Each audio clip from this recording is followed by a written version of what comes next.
अस्सलाम वालेकुम दोस्तों, मेरा नाम है उमर फ़ारूक और आप देख रहे हैं हमज़ा मोबाइल इन्फो।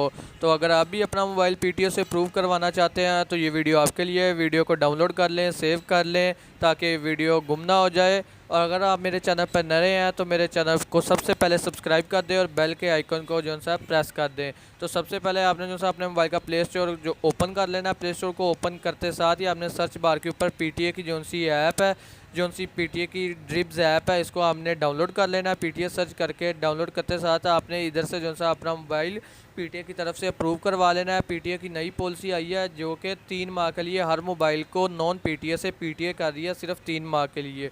तो वीडियो पसंद आई है तो वीडियो को लाइक करें और चैनल को सब्सक्राइब कर दें। शुक्रिया।